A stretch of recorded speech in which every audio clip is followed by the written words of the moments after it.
Buddy, welcome back. Welcome back. Great day in the NBA. The Warriors beat the Mavericks. In fact, they beat the Mavericks bad. The Mavericks have issues. The Mavericks, there's a problem. They're going to have a problem. But the Mavericks will be a totally different team when they get AD. They're going to be a totally different team when the Mavericks get AD. So, some great basketball going on. A lot of great basketballs going on today. Today's a very important day in the NBA. First of all, I want to give a shout out to Hidden Soul. Hidden Soul, one of the sponsors of the channel. Hidden Soul. Hidden Soul is a place where you can get tennis shoes. HiddenSoul.com. Make sure you go to HiddenSoul.com and check out the sneakers that they have to offer. But Hidden Soul, HiddenSoul.com. But right now in the NBA, we have, it's very interesting what's going on. You have the Lakers. You have the Lakers, the Warriors. The Warriors won the ball game. And when they beat Dallas, the next game for Dallas is going to be the Lakers. It's going to be a great ball game. But right now, what we're all watching right now is the Cleveland Cavaliers are playing Memphis right now. It's a 2-point ball game. I understand it might be a little delayed, but anyway, this is a big ball game. Very big ball game because Memphis wants to maintain their spot where they are in the playoffs right now. They don't want to go down. So Memphis is out here. They're trying to get this ball game. And what's so funny is I'm sitting here watching, and the announcers are Corey Alexander.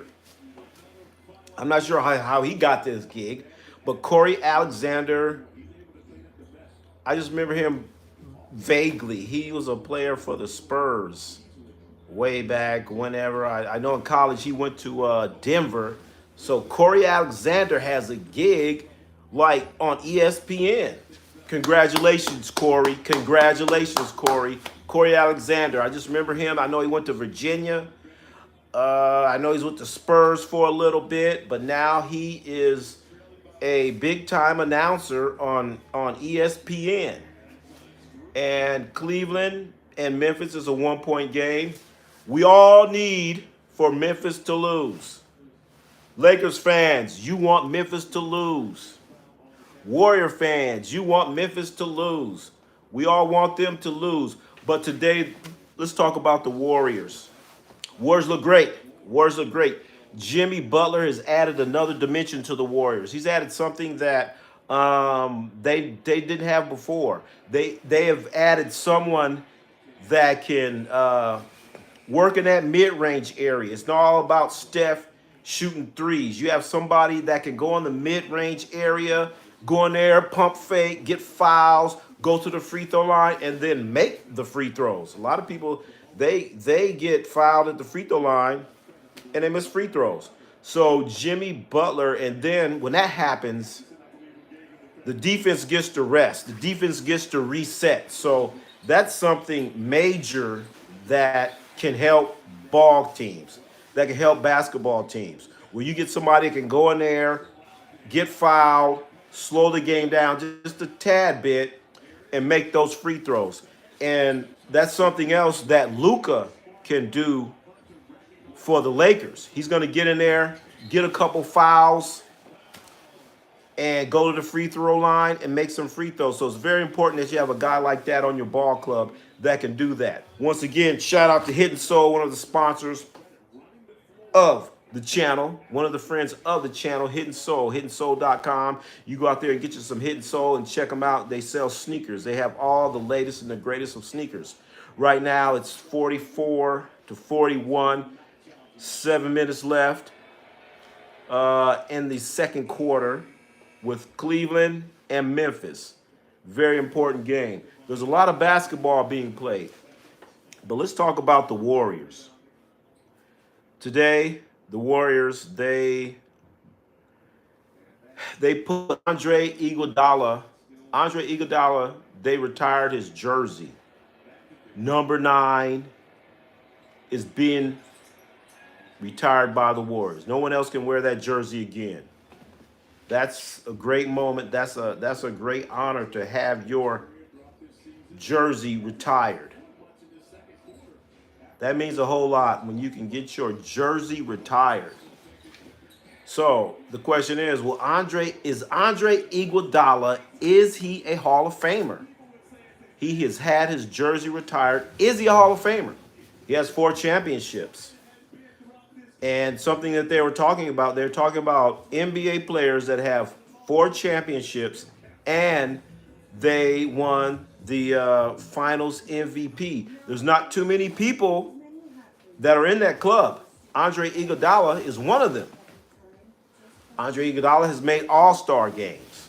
So if you ask me, do I think that Andre Iguodala is a Hall of Famer? Of some things that I just told you, is Andre Iguodala an NBA Hall of Famer? No, he's not. No, he's not. Andre, I love you like a play cousin. Andre Iguodala, you've done a lot of great things for the Warriors. Andre Iguodala, you won the MVP, Finals MVP. You have 4 championships, Andre Iguodala, but you are not a Hall of Famer, Andre. No, you're not. But you're gonna have your jersey in the rafters at the Chase Center in San Francisco. But that's gonna be just about it.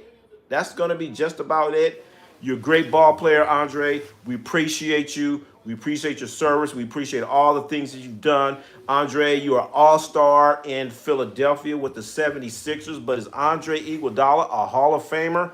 No way. No, he is not. Great ball player, done a lot, but he's not a Hall of Famer. So, but he has his jersey retired for an NBA team. So Andre, take that. Great. And Andre Iguodala, he's with the Players Association. He does a lot of great things with the Players Association. Andre Iguodala is a very smart individual. Not just basketball smart, but he's also smart off the court. Very smart individual, but you are not a Hall of Famer, Andre. Some people are saying that. I don't know. Is Draymond Green Hall of Famer? I don't know. Let's wait and see. Let's not talk about. You really can't talk about Hall of Fame players until their career's done. So some people have said that Draymond Green's a Hall of Famer. Love Draymond Green like a play cousin, but right now, I don't think you're necessarily a Hall of Famer, Draymond. Steph Curry, Hall of Famer for sure. Klay Thompson, I'm going to give it to you. I have to look a little bit more at Klay Thompson and what he's done. I want to see a little bit more. But one thing about the NBA Hall of Fame, it's not as tough to get in the NBA Hall of Fame as it is, we'll say, baseball or as football. They let a lot of people in the NBA Hall of Fame that do not, I don't think, deserve to be in the Hall of Fame. But when you look at I take that back. It's the Basketball Hall of Fame. So what you did in college, that counts. If you're a male, female, they also let that in. So the Basketball Hall of Fame is very generous. Basketball's Hall of Fame is extremely generous. So Andre Iguodala, Hall of Famer, I don't know. But he's in a very exclusive club. He has won an NBA Finals MVP, and he has 4 championships. Not too many players can say that. But for that right there, does that make you a Hall of Famer? For me, no. For me, no. He's made an all-star team. Yes, he has. You got to think about it. He has made all-star teams, but when he made the all-star teams, he was with Philadelphia. So with the Warriors, the funny thing is when he came to the Warriors, I kind of remember that he was like a free agent that came to the Warriors and everyone was happy. And then Andre Iguodala, I think this was like maybe Mark Jackson's last year. Mark Jackson was the coach. Mark Jackson was coaching the Warriors, and he had Andre Iguodala starting. And then the Warriors, they got rid of Mark Jackson. That's a whole nother video. They get rid of Mark Jackson, and then they hire Steve Kerr. And then Steve Kerr decides, hey, I got a good idea. I'm going to have him come off the bench. I'm going to have Andre Iguodala come off the bench. So Andre Iguodala was coming off the bench for the Warriors when Steve Kerr got there during Steve Kerr's first year. So Iguodala coming off the bench, and I remember watching the games. It was okay. I don't know. It really wasn't working, but the Warriors were still winning. He wasn't playing all that great, but then the Warriors end up winning a championship that year with Iguodala coming off the bench. And maybe some of you might remember the Warriors had this lineup that was called the death lineup, where they bring in certain players, and every time those players would come in, the plus minus would be an advantage of the Warriors. So they would always put this lineup in towards the end of the right before halftime, the end of the second quarter. They bring these guys in, and every time they would build upon the lead. So Iguodala was a part of that. Iguodala 4 championships, but is he an MVP? I don't think so. I don't think so. Not MVP. Is he a Hall of Famer? I'm sorry. Is Iguodala a Hall of Famer? A basketball Hall of Famer? No. No. Very great ball player, but no. Who else is going to be in the NBA Hall of Fame? Do you think Draymond Green should be in the Hall of Fame? I need to see a little bit more from Draymond. I need to see Draymond get an all defensive. I need to see Draymond on the all defense team this year. He has a good chance of getting that because Victor Wembanyama for sure was on there, but he's being slid down. He's not in there because he's going to miss too many games. So right now, the game that we have going on right now on the national broadcast is Memphis against the Cleveland Cavaliers. Cavaliers with the best record in the NBA. Cleveland is up right now, and they're beating Memphis. So we all want to see Memphis lose. Cleveland up kind of before halftime. I know there's some delays and things like that, but the Cavaliers have been balling out. The Cavaliers they are the best team in the East. They are the best team in the East by far. Now, there's a difference between being the best team in the East and the best team in the West. Just because you're the best team in the East doesn't mean that you're the best team in the NBA, because you get to play teams like the Washington Lizards. You get to play them like 3 or 4 times. Wizards. Oh, we should call them the Washington Generals, because have you guys ever watched the Globetrotters? The Globetrotters, they always play against the Washington Generals. And there's not much difference between the Washington Generals and these Washington Wizards that are playing basketball right now. By far, one of the worst teams in basketball. So the Cavaliers get to play them multiple times. But if you're in the West, you're going to play Portland, and Portland's been playing some pretty damn good basketball. So right now, it's a 1-point game. You got Cleveland, you got Memphis. We all want to see Memphis lose. I hope no one in here is from Memphis, but if you are, get over it. We want to see the Cleveland Cavaliers win, because that's going to help the Lakers. That's going to help the Warriors. We want to see Memphis drop down. We want to see them go down, down, down, down, down. and Ja Morant. Demetrius Morant. Want to see Demetrius go down, down, down, down, down. So right now the score is tied. There may be a delay. There may be a delay in what I'm saying and what you're projecting and what you're seeing right now. But it's a great ball game. It ain't tied no more. It ain't no tied no more. Let's go Cleveland.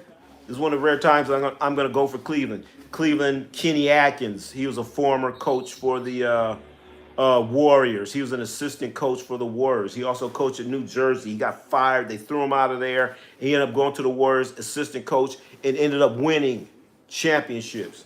So I'm always going to, root for Kenny Atkinson. But this guy here, Ja Morant, this guy's bad news. Bad news. I mean, look at Morant's shoes. I don't understand those shoes that he has on. Those shoes are ridiculous that Ja Morant has on. But you know what? You can get those shoes at Hidden Soul. HiddenSoul.com. You can get the shoes that Ja Morant is wearing. Go to HiddenSoul.com. One of our sponsors, those shoes that he has on, those hideous shoes, you can get them. I don't like them, but you may like them. Who knows? But those shoes, you can get them at HiddenSoul.com. Okay. Wow. Cleveland and Memphis, they're going at it. Great action here. It's great action. The guy, Luke Kennard. Luke Kennard is one of the most underrated players in the NBA. No one appreciates that guy. That guy can knock down the threes and play better than average defense. Luke Kennard. He plays for Memphis. He played with the Clippers. He did a lot of damage. He's going to go to work here. Don't let me down, Luke. Don't let me down, Luke. Luke Kennard.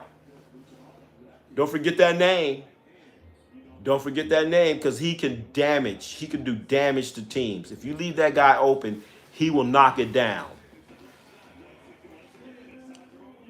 Still tie score, Cleveland and Memphis. We got all the games going here. If you guys ever watch Ja Morant plays, he goes to the left 80% of the time. If you want to stop Ja Morant, make him go to the right. I understand he's right-handed, but he wants to go to the left every time. Maybe one day somebody's going to scout him up and realize that, hey, you know what? Ja Morant likes to go to the left every time. But the main news is here. The main news, the Warriors beat the Mavericks, and they beat the brakes off the Mavericks. On top of that, it was Andre Iguodala retirement. They put Andre Iguodala, his name, his jersey is in the rafters. Andre Iguodala. Is Andre Iguodala a Hall of Famer? Is he a basketball Hall of Famer? Sometimes people get confused when they say NBA Hall of Fame versus basketball Hall of Fame. There's a huge difference whether or not you're in the NBA Hall of Fame or the Basketball Hall of Fame. Big difference. Big difference. And there are a lot of games going on in the association tonight. A lot of ball games. In fact, let me take a look here. I wish I could show you what I'm looking at, but I can't show it because YouTube, I will get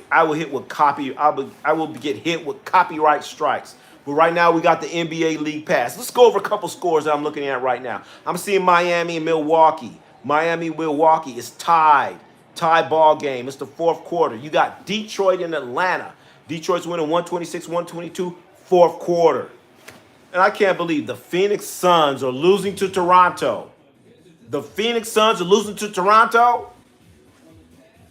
104-91. That's what I have right now.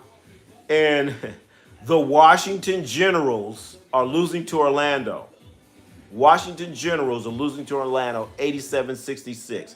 They're getting the shit beat out of them. And earlier today, the Clippers lost, which is good news.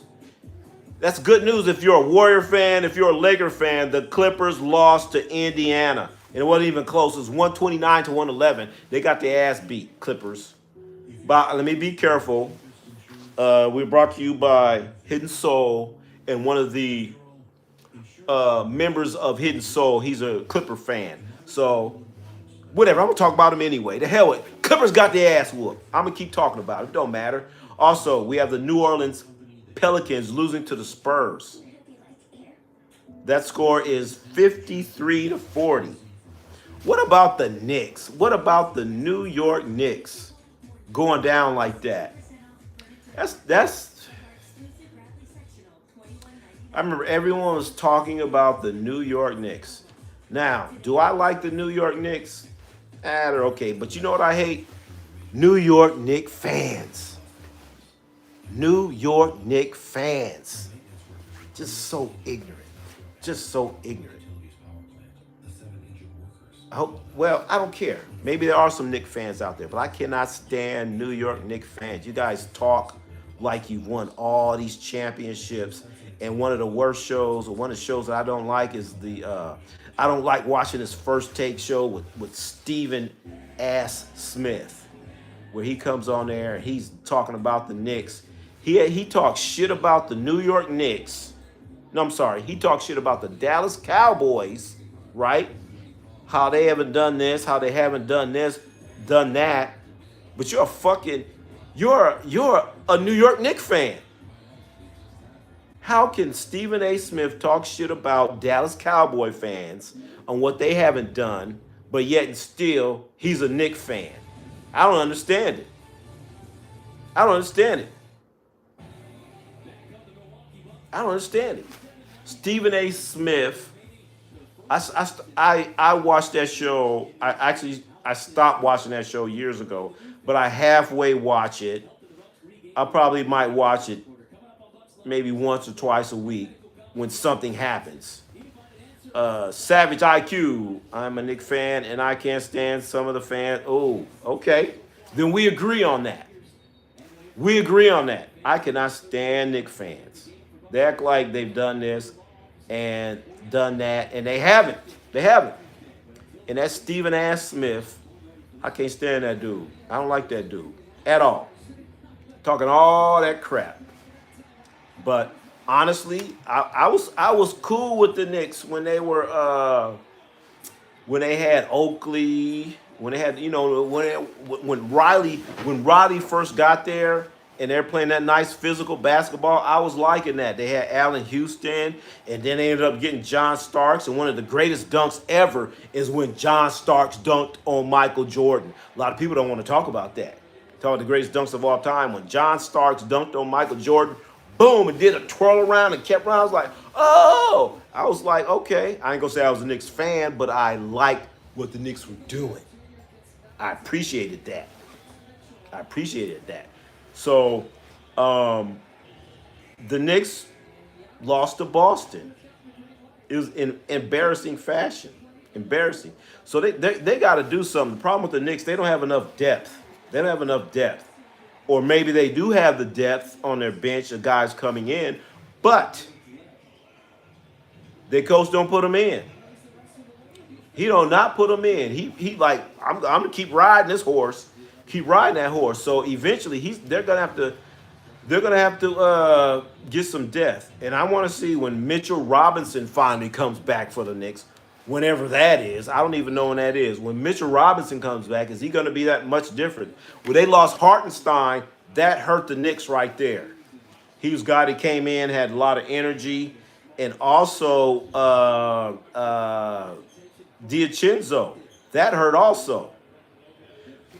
Great, another point. They don't have enough shooters. I agree with that. They need a couple more shooters on the Knicks. But the problem is, maybe they do have the shooters, but their coach don't put them in. He needs to get into the bench and see what they got, because I have the NBA League Pass and I watch. I won't say all the games, but there's a lot of games that I watch. I watch Knicks. I watch everybody. In fact, right now, I wish I could show you what I'm looking at. I got 1, 2, 3. I got 6 games on right now that I'm not 6 because the Pacers have already lost. I mean, the Pacers have already won. They beat the Clippers. But I'm looking at all these games. I try to watch as many games as I can. So the Knicks, they do need a couple more shooters. But I think they also need somebody going to the paint. Karl Anthony Towns, uh, Karl Anthony Towns is like 7 foot whatever. He needs to get to the paint a little bit. Just a little bit to the point where they're not all up on him while he's out on the perimeter. Karl Anthony Towns, how many times you see him? He gets the ball, shot faking, he's dribbling, he's pushing somebody, he's doing all that stuff. So Karl Anthony Towns, he's not that quick. So maybe a couple times instead of shooting those threes, Karl Anthony Towns just get into the paint a little bit. And I've seen too many times where there are smaller guys guarding Karl Anthony Towns. Like, dude, you 7 feet tall. They can't defend you. No way. No way they should be able to defend Karl Anthony Towns. There's no way they should be able to defend the cat man on the perimeter and on the inside. He should be like, okay, this big guy's on me. I'm going to the rack. Shorter guys on me. I'm getting into the post. And the thing about Boston, the Celtics, they just out there jacking up threes. The Celtics are just going to shoot a bunch of threes. But the thing is, when they miss those threes, are they going to pay on the other end of the court? So they shoot the three, long rebound. Are you going to fast break and get some layups? Are you going to do that?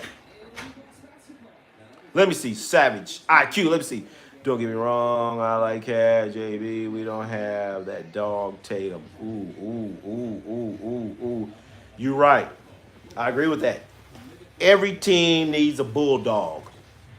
Do the Knicks have that? Is it Brunson? Is Brunson the bulldog? Is he a bulldog? Is Jalen Brunson that bulldog? I don't know. And every team, if you want to be successful, if you're trying to win some ball games, you need that bulldog. And what you mean by bulldog? What do you mean by bulldog? Well, you know, whatever. What is a bulldog? Bulldog is somebody who's going to get out there, is going to play that defense, first of all. He's going to get out there. He's going to get after somebody. And he don't care. Okay? And then when you get the ultimate bulldog, he's going to contribute on the offensive end of the court. Okay? Offense, defense. Is Karl Anthony. His name is Cat.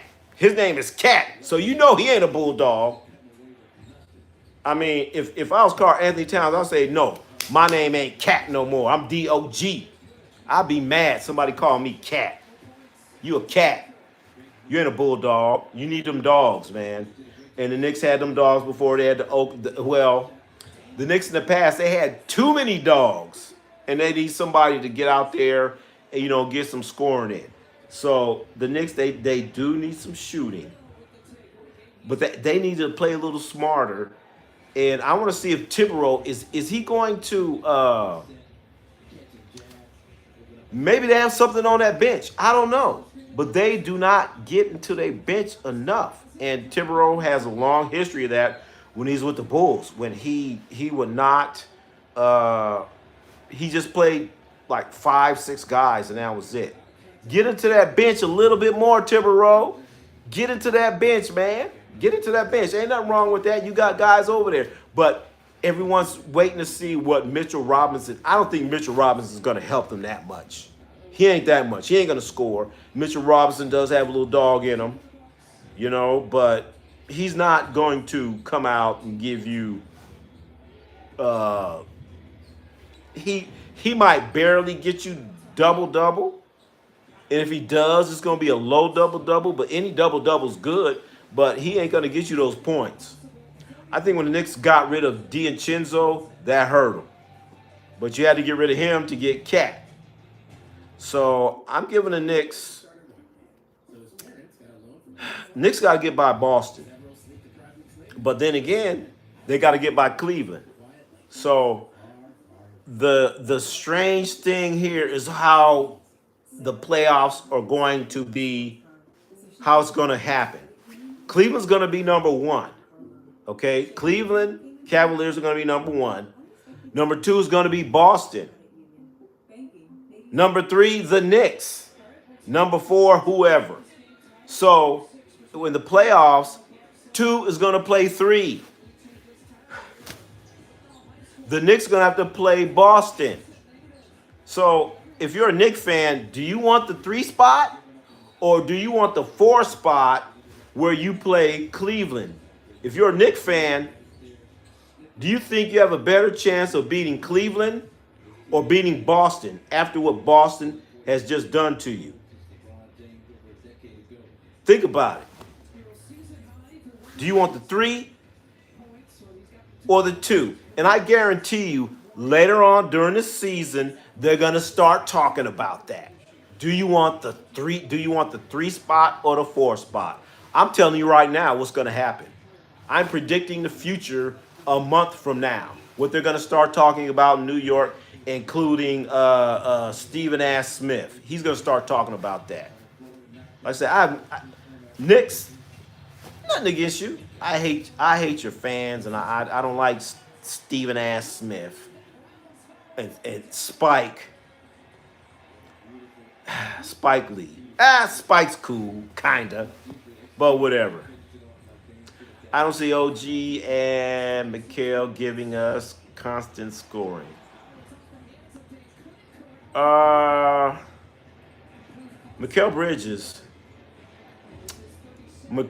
Bridges, when he I don't understand it right now because Mikal Bridges doing his whole career, he has been a pretty consistent scorer. He's not, he's not going to give you 25, 30, but he's going to get you in the high teens and the lower 20s. He's always been able to do that. So I don't know what's going on with him. I don't know. Maybe, I don't know. But he's always been able to do that his whole career. I saw him with Phoenix and a couple other places, and Mikal Bridges is a good. Now OG, that's a whole nother story. OG ain't gonna give that to you. No, OG's up and down all around, and the problem with OG, I think he can't handle the bright lights of New York. Okay, there are certain players that can handle the bright lights of New York. And when I say New York, I'm talking about the Knicks, because I guess, correct me if I'm wrong, nobody really cares about Brooklyn. I mean, I might be wrong about that, but I'm just going by what I watch and what I see. Nobody cares about Brooklyn, but the Knicks is some bright lights. And the Knicks are like the Lakers, where you could have a good player, and he goes there, and all of a sudden he's not a good player anymore because he got captivated by the bright lights of the city, the bright lights of Los Angeles. He got brought by the bright lights of New York City. So you have to have special people, special players that can actually go out there and perform. Because if you ever get a chance to go to a Laker game or the Knicks game, when the game starts, they turn the lights out. It's like dark. Okay, like a Laker game, you go to Laker game and they turn the lights out of all the people up top and all that other stuff. The lights go out, so it's like everyone must watch the game. The bright lights are on the team. It's like showtime, and a lot of players can't come through in that showtime atmosphere. A lot have come in and a lot have failed. And some of them, they come in young and they might be able to do good, but it's going to take them a while. And do I think OG? No. OG comes from Toronto? He came from Toronto. And now you're in the bright lights of New York City? No, OG. No, OG, it ain't going to happen. I think Mikal Bridges, he is... I'm a little bit surprised by him.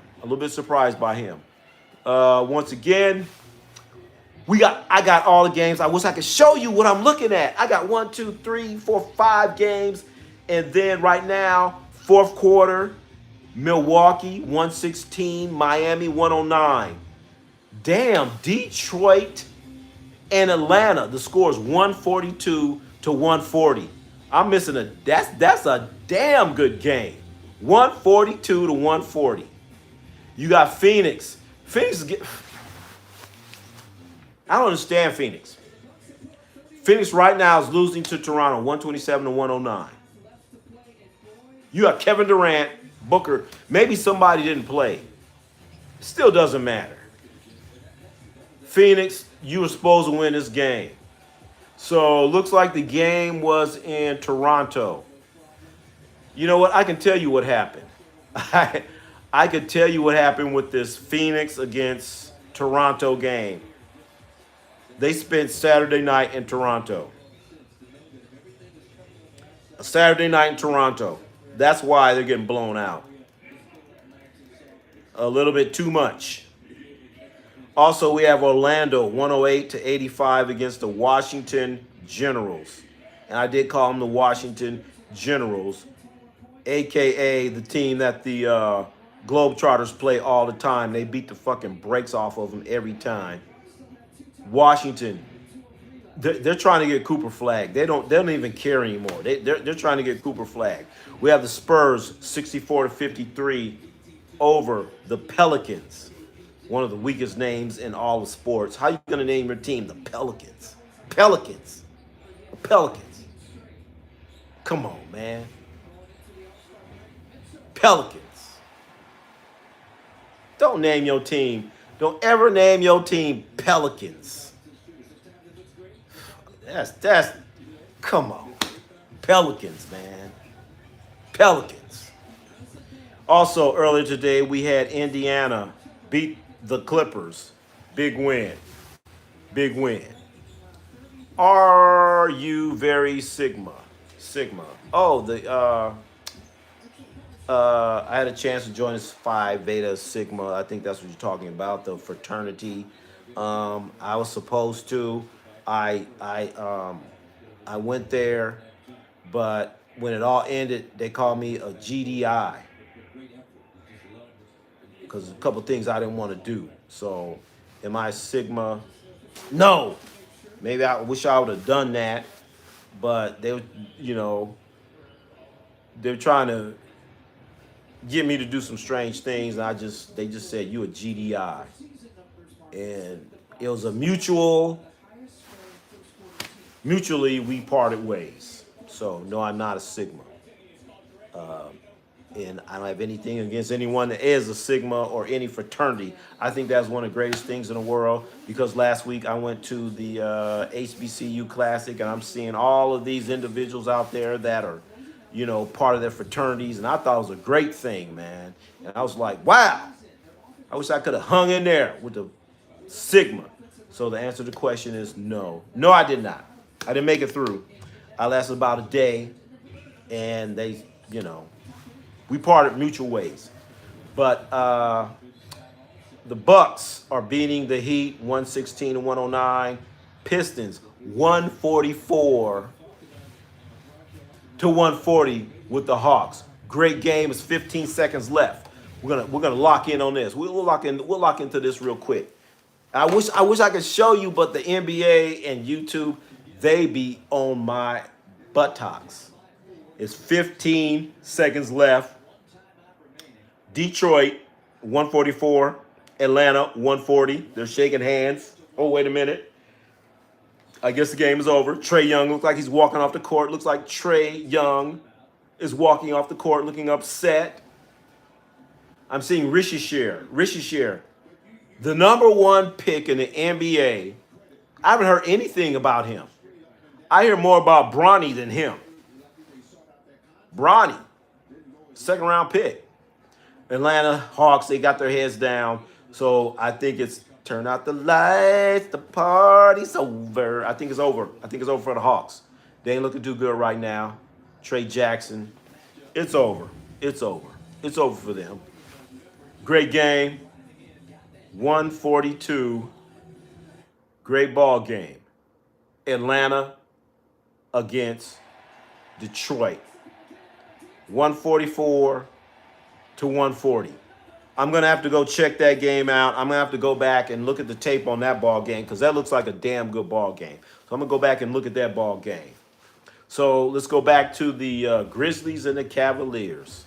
Great ball game. Very interesting ball game. But the game of games is going to be on Tuesday. On Tuesday, when the Lakers play the Mavericks. Lakers against the Mavericks. Great. Look at this. Oh, so I went back to the ESPN coverage. They got OG Corey Alexander. You guys remember? Well, I remember Corey Alexander. Went to Virginia. Played with the Spurs. He played with a couple other teams I can't remember. I was like, okay, Corey Alexander. Now he's a big-time broadcaster. Corey Alexander. Getting the main coverage. But maybe he's not the main coverage because they had 2 games earlier on ABC, and then they have another game after this one. I'm not sure who's playing. I have to go and look at it. But right now, Cavaliers are looking pretty good. Cavaliers, are they the best team in the NBA? Are the Cleveland Cavaliers the best team in the NBA? Do you think LeBron would be like, you know what, I started my career in Cleveland. Should I end it in Cleveland? Think LeBron will do that? I wouldn't put it past him. Just 1 year. But I think LeBron, he wants to see Bryce play. I think LeBron wants to be in the same league with his son, Bryce James. Do you think the Lakers would draft Bryce James also and Bronny? I know Bryce will be on the roster. Bronny has gotten so much better. I was very skeptical of Bronny. Bronny's so much better right now. Scores 62-56, as we all know. Cleveland is beating the Memphis Grizzlies with Ja Morant out there. Also known as Demetrius. Let's get his real name right. Demetrius Morant. That's his name. He's going to go left every time. Ja Morant's going to go left. He's right-handed. I don't understand. He's like right-handed, but he drives to the left every time. So maybe there's going to be some NBA scouts that are going to say, hey, this guy goes left every damn time. That's Ja Morant all the time.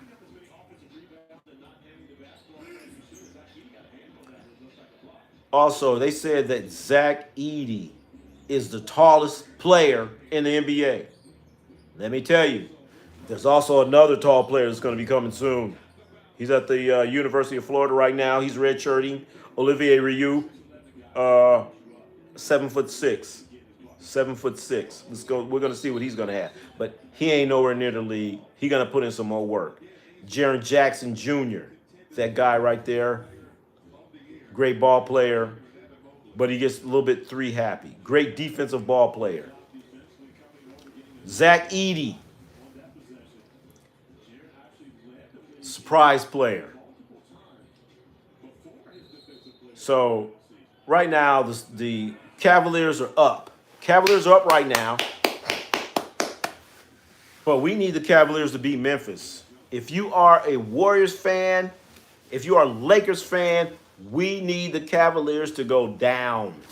They need to go down.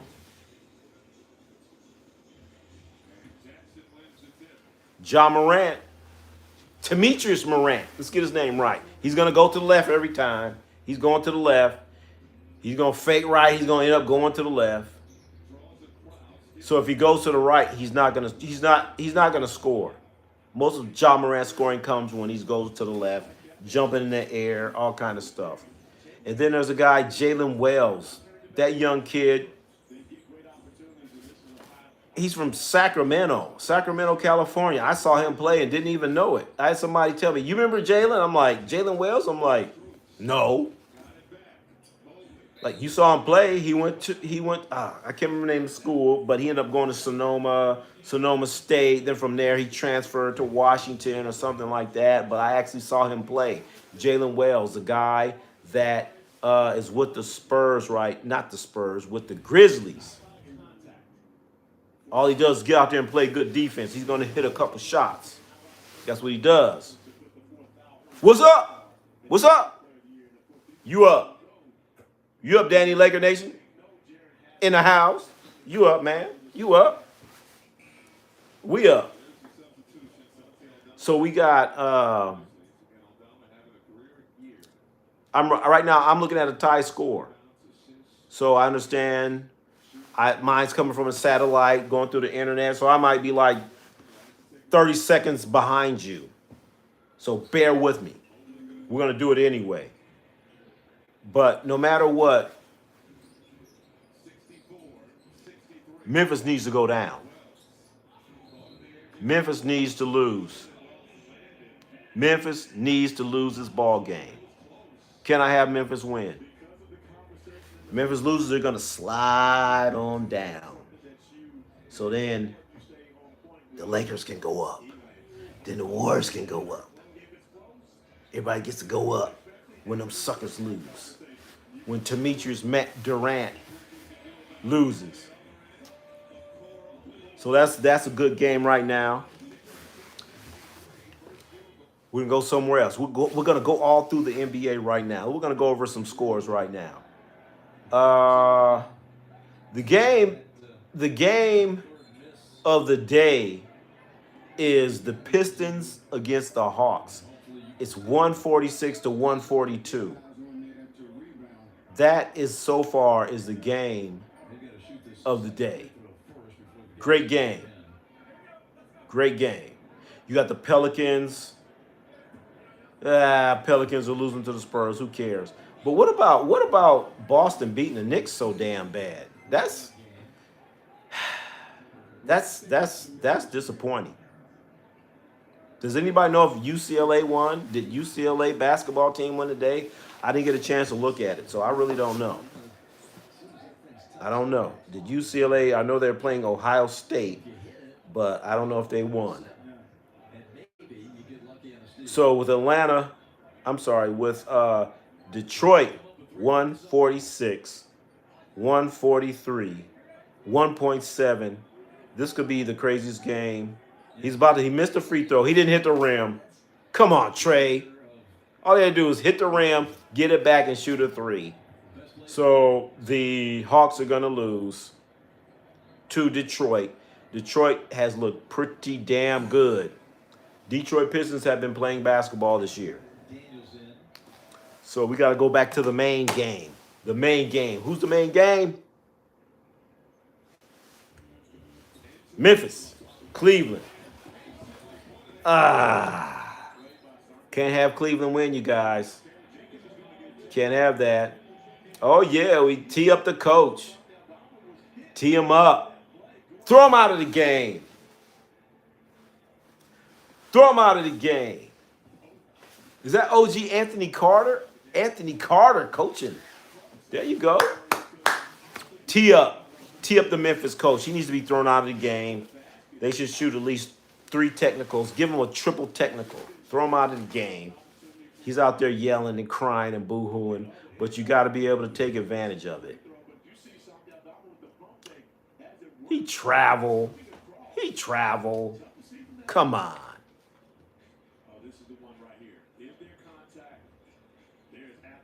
There's no contact at all. No foul. No harm, no foul. So the Memphis coach, he got teed up for no reason at all because he's a weenie. Still crying. He's out here crying. But you know what's happening in the meantime? The Cavaliers are about to put that whooping on them.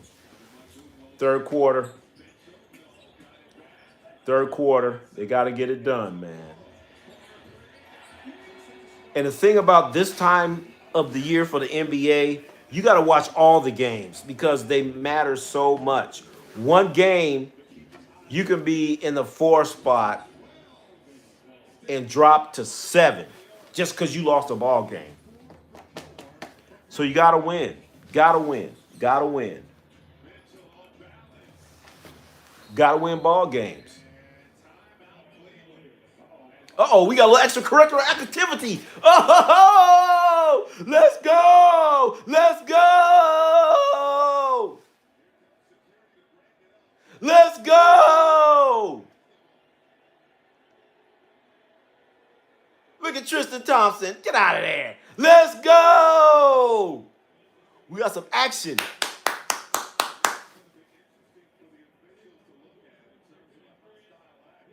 Wow. Finally got some extra action in the NBA, a little extracurricular activity. Ain't nothing wrong with that.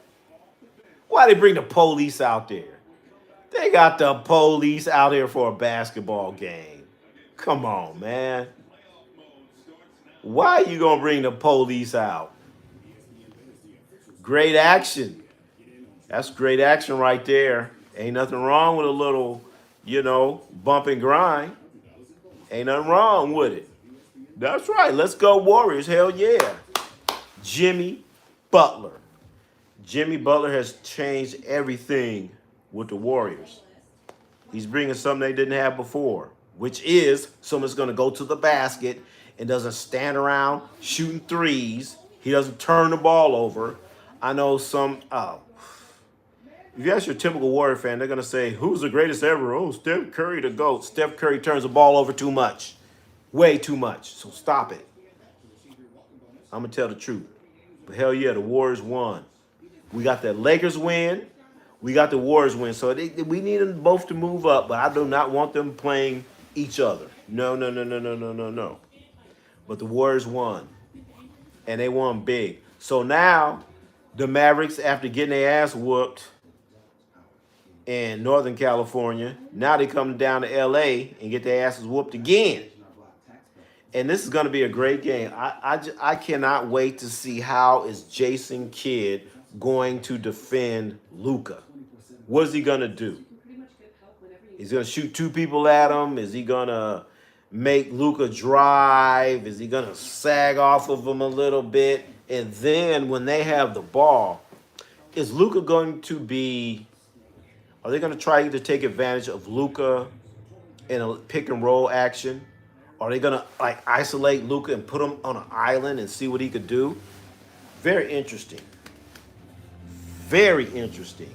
So when you're watching the Lakers and the Mavericks play, you have to watch what is Jason Kidd doing against them. You got to watch it. You got to watch it. Got to watch it. It is must-see TV. If there's any game that you watch this year, you have to watch the Lakers against the Mavericks. And when you watch the game, I hate to say it, turn down the volume and just look. And what do you see? All right, are they making them go this way? Are they making them go this way? Are they trying to, trap them real quick? Are they blitzing them? What are they doing? How are they going to guard Luka? And then on the other end, when Luka's on defense, what are they going to do? What are they going to do? I get my Luka jersey after our late. Okay. Yeah, I guess you're going to get that jersey, Tuesday night? We going to see. Lakers 123. Oh. Lakers 123 to 100. Wow. Interesting. They're going to be about 23 points. 23. You got to think that the Mavericks are going to be fired up to play against them. Back to the action. We got great action here with Cleveland and Memphis. Desmond Bane. And Mitchell got on top of him. That looked kind of freaky there. I don't know about that. I ain't gonna just get on top of no grown man with my legs spread like that. That don't look right to me. I don't know about that.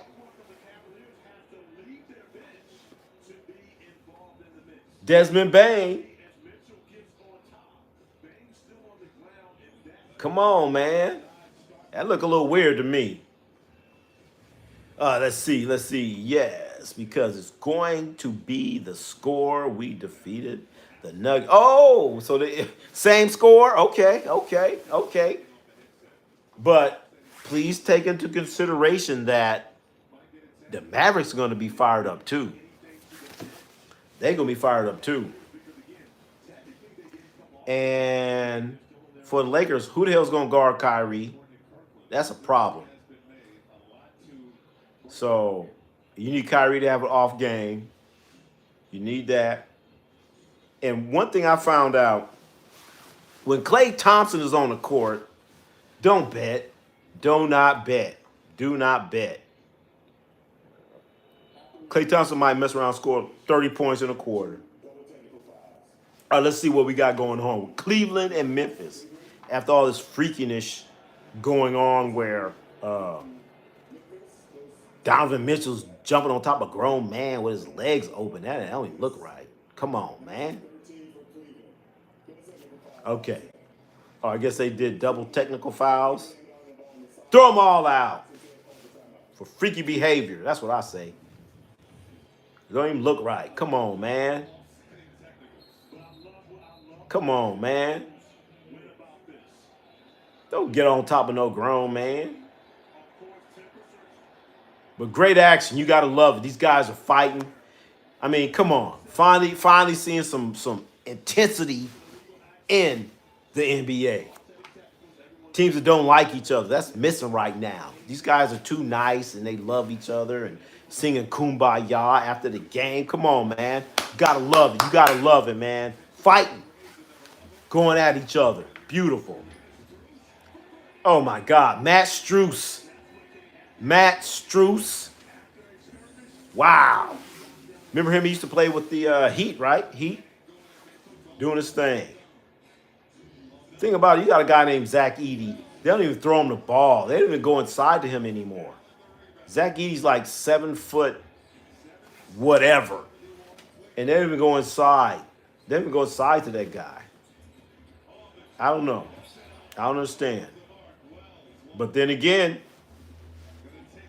Cleveland, they start two bigs. That might be the new thing in the NBA. They might be getting away from the three-point shot. They might get two bigs and play a little high and low action.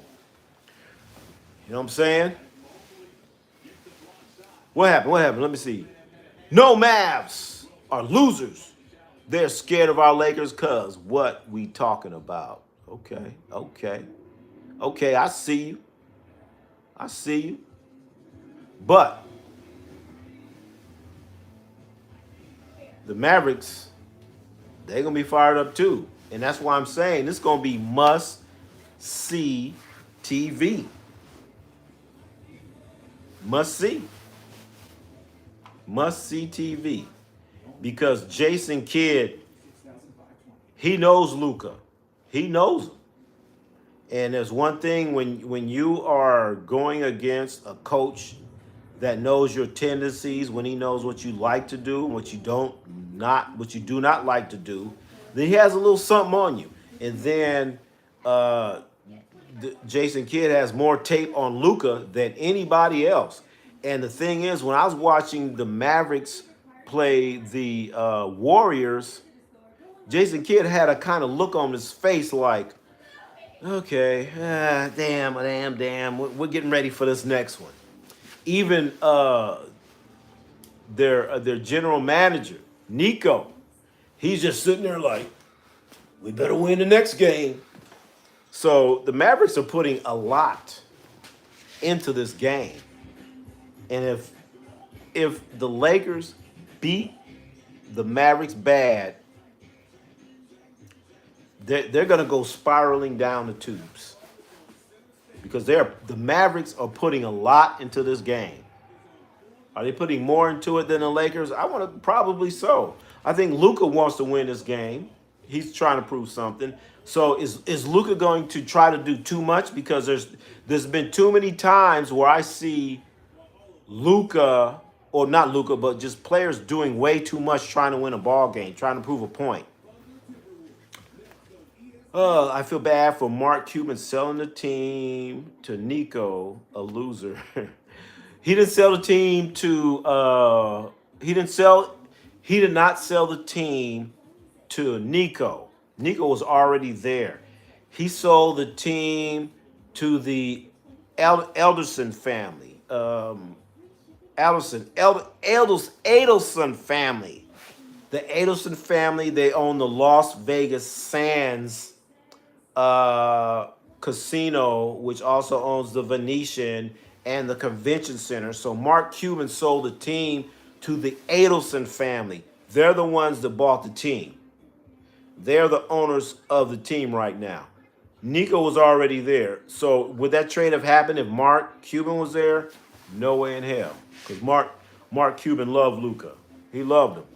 But Mark Cuban still owns a part of the team. He's like a minority owner right now. So he don't have no say so. And even if you watch the games, remember Mark Cuban will always be right there behind the bench and all that. He ain't there no more because he doesn't own as much as a team as he did before. So Mark Cuban is kind of out of it. He owns a piece. But the Adelson family, like I said, they own the Las Vegas Sands, whatever, the Sands, the Convention Center. Well, the Sands owns. Have you ever been to the Venetian? They own the Venetian and the other one right next to it. So that's the thing right now, because there's been some talk about the Mavericks moving to Las Vegas because of that. All right, yep.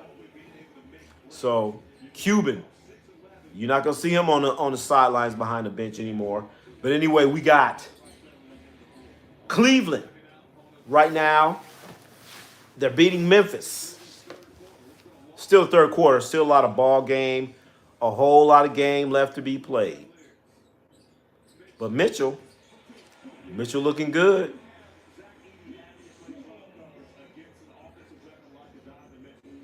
Cleveland is 46-10.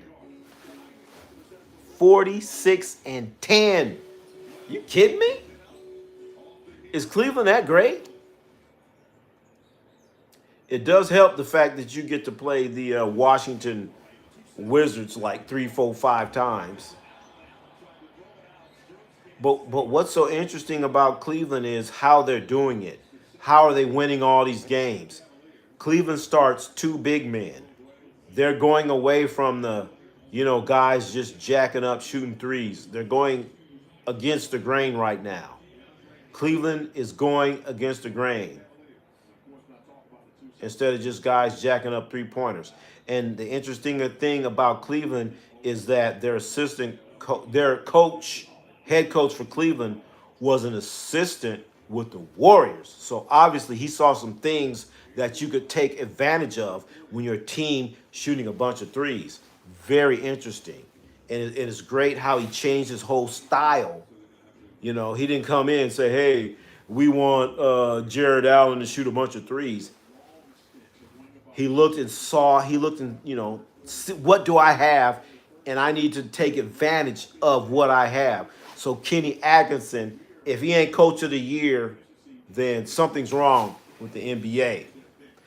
Then the Venetian family, Edelman family screwed the trade with Luka, cause what? Yeah.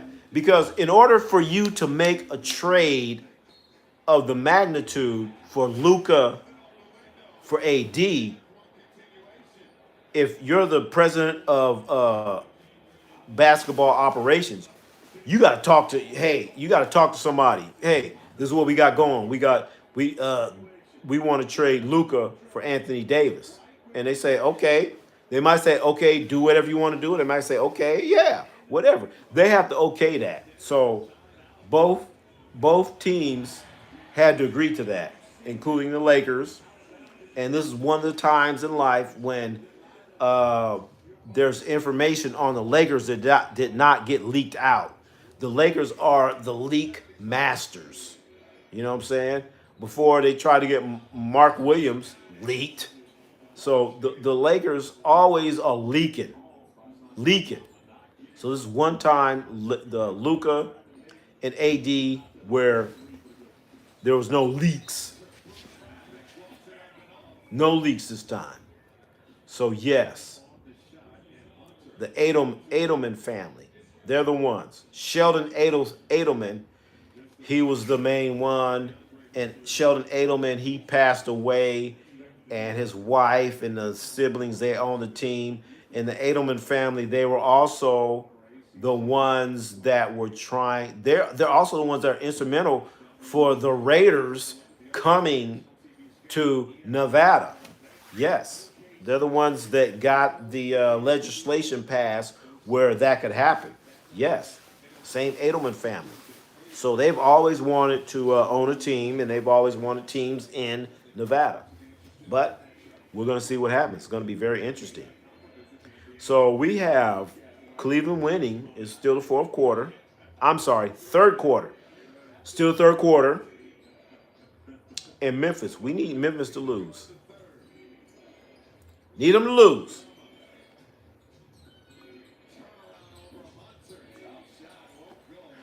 That, that guy, Jared Allen. Oh, shit. Get over cold.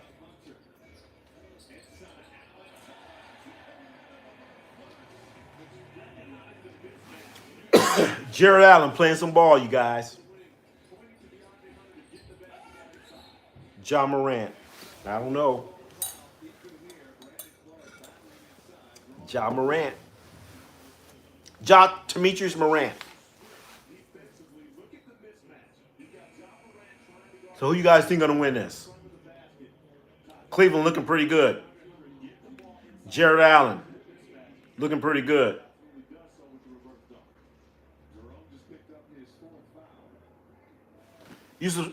Thank you for subscribing. Thank you, Danny's Lakers Nation in the house. Danny's Lakers Nation in the house. Thank you for subscribing.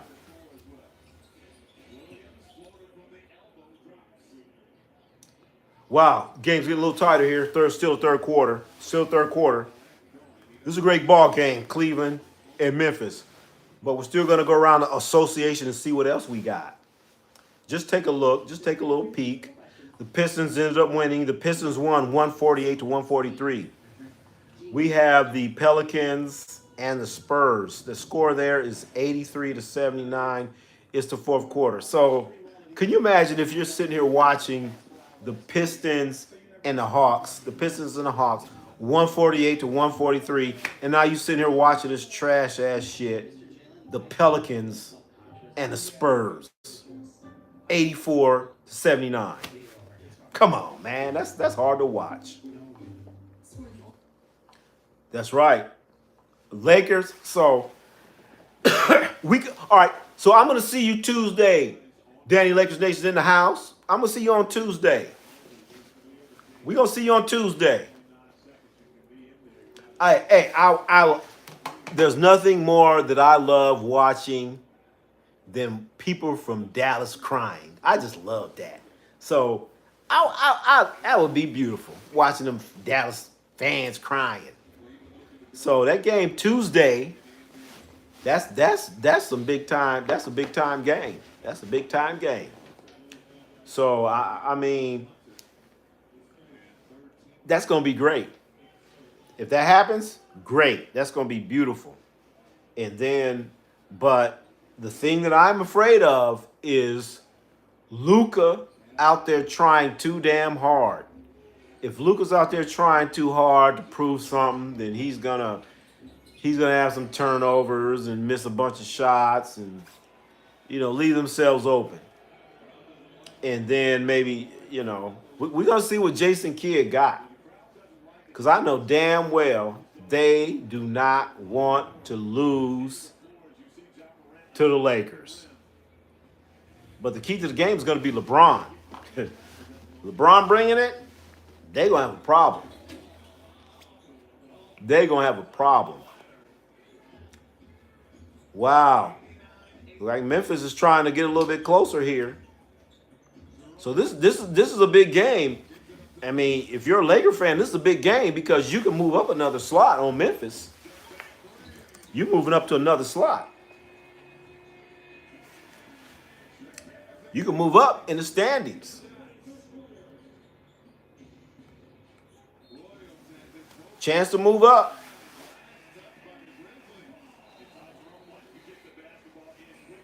Let's see. I'm real cuz I live in Santa Monica, Brentwood. I grew up in LA too. I know where Santa Monica is. I used to go to Santa Monica Beach. They had this pier back then. I used to go on that pier way back in the day. So I grew up in LA. So I'm extremely familiar with LA. Oh, Santa Monica, yes. Yes, sir. I know all about it. Brentwood. Brentwood was by Westwood, which was by Beverly Hills. So I couldn't go too close to Brentwood. I remember I went to Brentwood and the police the police, I was in my I had like an old Toyota anyway. I'm driving, me and my homies, we like, yeah, looking at the houses or whatever. We just dreaming. Like one day I could like have a house like this. And I was like, whoop whoop. Like, oh shit, it was LAPD behind us. And they pulled us over and said, are you lost? We said, yeah, we lost. We trying to get back to the 405, sir. We said, we're gonna show you. Follow us. So we're in Brentwood for about 5 minutes, and they took us right back, and we hit that 405, and we was gone.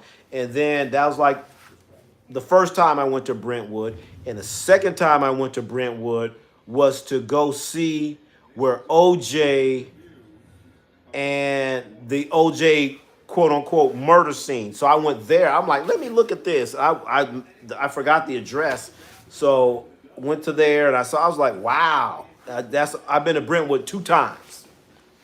Still go to the pier. Oh, the pier's still there? Okay. The pier's still there. I live across from OJ Simpson, Nicole Simpson's house on the corner street. The name is Darlington. Okay. I was there. I didn't go to OJ's house. I went to Nicole's house to see the quote unquote crime scene. And it was like a small little area. And then I was there for a minute. They're like, get out of here. What are you doing? I was like, no, I don't want to get into no problems. So I only been to Brentwood twice. I've been to Santa Monica a few times when they had the pier.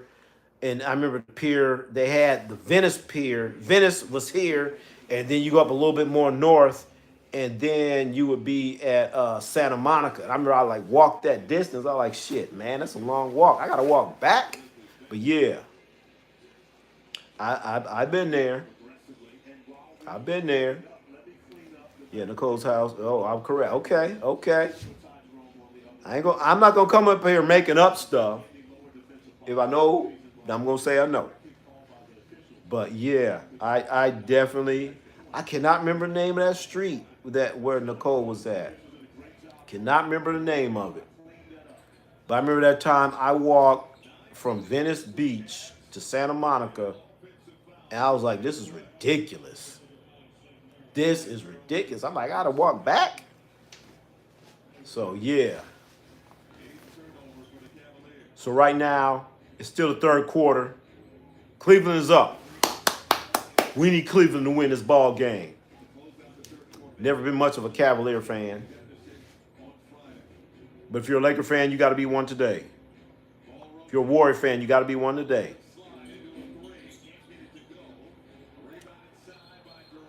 But as I was saying earlier, one of the most disrespected players in the NBA is Luke Kennard. That dude can knock down them threes, man, like nobody else. Luke Kennard. They got there Ty Jerome. Ty Jerome that plays for Cleveland. Ty Jerome, he played for the Warriors. He was on the Warriors G League team. Ty Jerome. 875 South Bundy. That's it. That is it. That's where I went. Like a small little area. And I'm like, damn, OJ killed like 2 people in this little area? I was like, damn. I'm just sitting there looking like, wow. Look at this. And I'm just trying to process the whole thing. And then I guess I was there too long, and they were like, "Hey, you need to leave." I'm like, "Well, we're gonna," and I had to leave. So I mean, they framed him. I, yeah, that's a whole nother story. That's a whole nother story. I'm not gonna disagree with you on that. And then on top of that, later on the night, um, oh, I was about to say Dexter comes on tonight, but Dexter's over. How many guys watched Dexter? He said the gardener was the main person. The gardener, I think it was probably OJ's son. But anyway, I ain't gonna talk about that. The gardener. Okay. But man, I was about to say it's Sunday night. Dexter's coming on.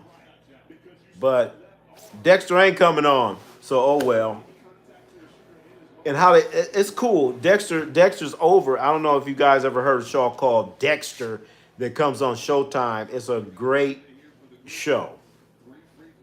It's about a serial killer, stuff like that.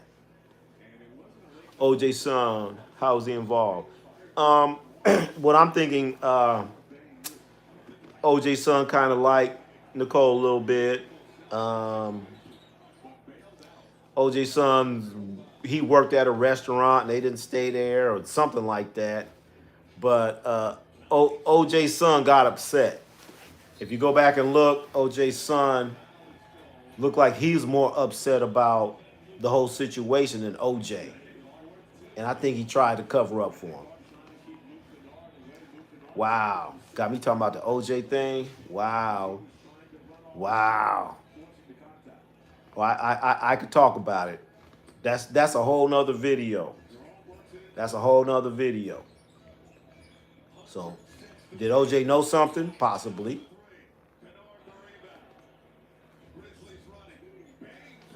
Was Peter on? Peter in the house. Peter in the house.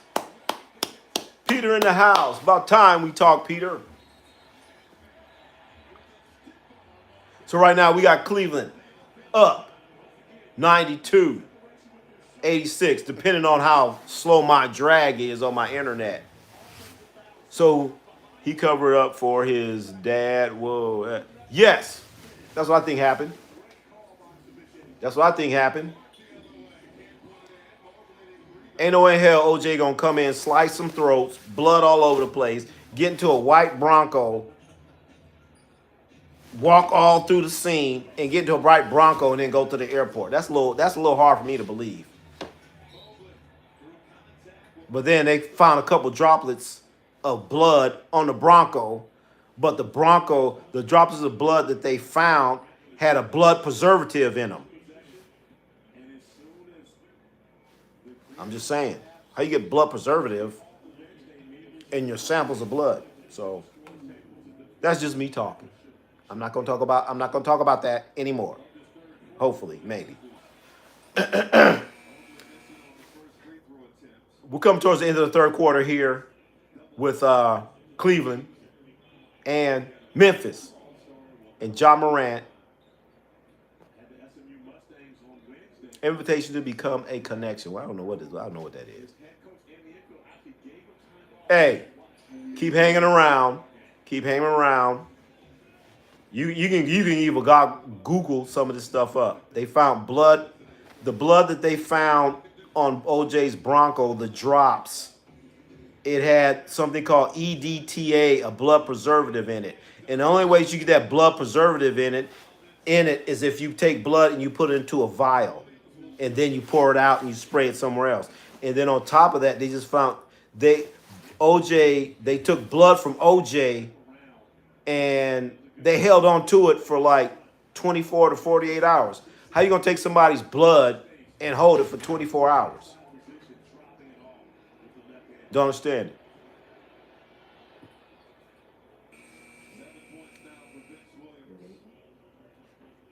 Later.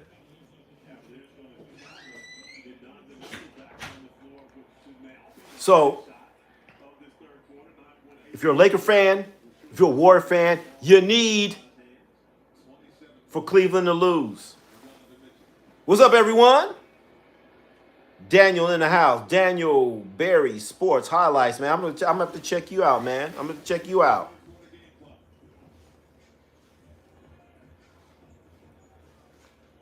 The Bronco. It was a different car. I think it was a different car. OJ was there some kind of way, and there's no way you're gonna slice somebody's throat. You're gonna cut their artery, blood all over the place, walk in the blood, and hop in a white Bronco, and there's no blood in the Bronco. All they found was drops of blood. So the damaging thing was the shoes. He had those Bruno Mali shoes. I think OJ gave his son the shoes, and his son got rid of them. The glove. The glove.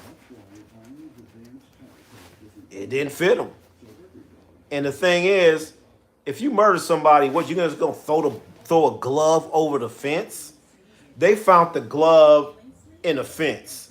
So if I murdered someone, am I just gonna throw the glove? No. I had to say that was a guy named Mark Furman. He got there, threw the glove over, and said, "We got a glove." And then OJ act like the glove didn't fit. It probably didn't, and did all that. Don't make the man put a glove on. But to me, the most damning evidence was a blood preservative found in the blood that you got. Because the only way that you get that blood preservative is if you put it into a vial. If you put it into the vial and then you pour it somewhere else, then it's going to contaminate the whole thing. And that's what happened. I think the gloves were left at the scene. The son got rid of the shoes. The son got rid of the shoes, and he had them. So they're looking over here, but the son's over there. I forgot the son's name. He had an older son. But he's like a real emotional dude. You got to go back and look at that stuff, because there are a couple times he's like sitting there crying, and OJ's cool, like, man, calm down. So I don't want to talk about this too much. His son might be watching, might come after me. They never found the murder weapon. They never found that. They got the gloves, and they could never find the shoes. Never found the murder weapon. Never found it. But very, very difficult to murder somebody, walk through all that blood. And that's why I had to go to that spot, because I was trying to process how you kill somebody. So I went to that spot in Brentwood with the intent of like looking like, okay, I want to analyze the spot where OJ allegedly killed these people. I had to see it. So that's when I went to Brentwood, the second time that I went to Brentwood. That's why I went to that spot. And I went there and I looked at the area, and it was like this small area. And I'm like, how do you kill this guy and you kill the woman, and how do you do that and she ain't gonna jump on your back or something? How you kill two people in this small area? So Danny, you know what I'm talking about. You've been there. Have you been there? Have you seen that area where he killed two people? So what was he doing? What was he doing? How do you do that? And so you do all of that, and you got a plane to catch in an hour. So you walk through all this blood, hop in your Bronco, and there's no blood inside the car. I don't know. But then they do find blood. The blood that they find on your car, it has a blood preservative in it. The blood they found, quote unquote, at your house, it has a blood preservative in it. So that's why I was like, something strange here. And I drove to see the spot where OJ and Ron, where I went to go see the spot where Nicole and Ron Goldman were murdered at. I had to go there. So I've only been to Brentwood twice. One time because I was driving like, hey, when I grow up, I wanna live like this, and they escorted my ass out of there. And then the other time was to see the murder spot. So, and they never did find the knife. Go check out that spot. Go check it out. Go check it out. Because according to what they were saying, he killed 2 people there. All right. So, and there were no noises. Nobody heard any yelling or anything like that. So I don't know how OJ was able to do that. So son, maybe son, somebody else. I don't know. So if you're ever in LA, anyone, and you in Brentwood, go by and see the spot where OJ allegedly killed 2 people, and try to figure out how he did that. Hopped in a white Bronco with blood on his shoes, and they couldn't find it. All they found were drops, little drops, and then the drops they found had a blood preservative in them. I don't know. That's real hard. That's hard. That's hard for me to understand.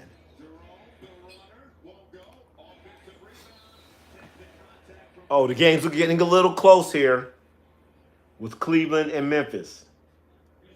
Cleveland, the best record in the NBA, 46-10. 46-10. Cleveland Cavaliers are 46. Ty Jerome, former Warrior player, played for the Santa Cruz Warriors. Out there killing it with Cleveland. Out there handling his business. But the Warriors today, they retired Andre Iguodala's number 9.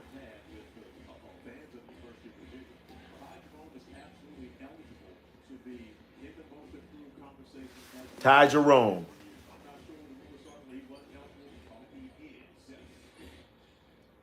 This is a good ball game, you guys.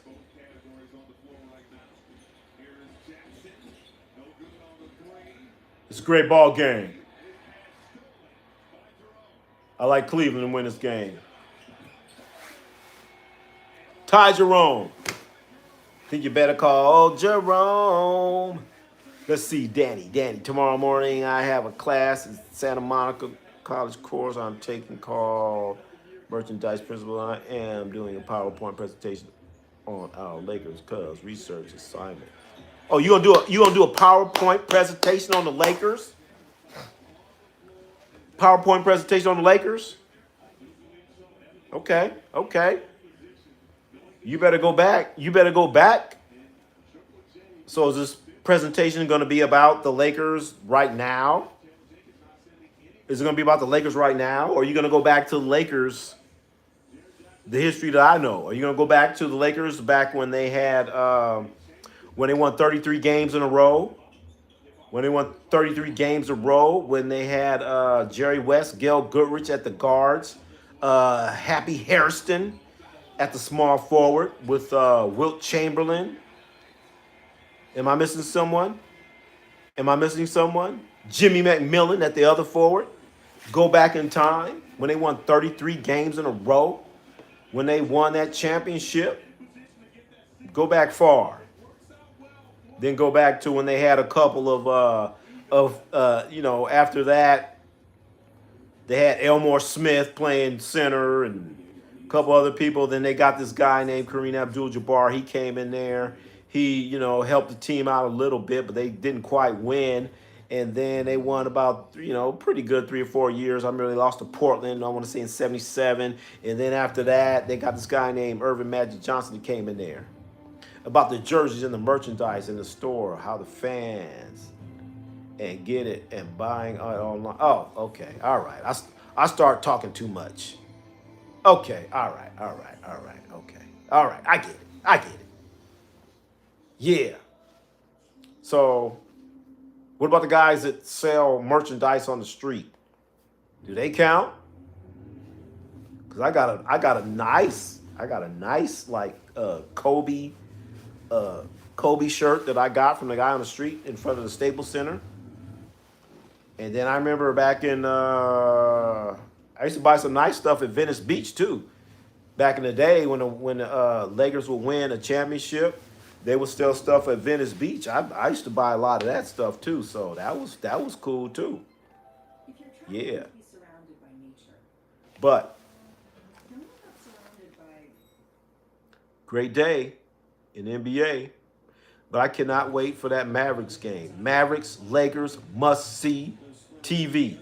So right now, Pelicans are beating the Spurs 107-91. It's the fourth quarter. It's about a minute and a half left in the ball game. Great game. But Spurs are losing. That's tough what happened to the Spurs, losing Victor Wembanyama. Out. Spurs look a little dejected. And they should be. What about the guy Sohan? He's walking around with number 10. Sohan for the Spurs. He got the Dennis Rodman hair, wearing number 10. But you're not Dennis Rodman. He's a Rodman wannabe.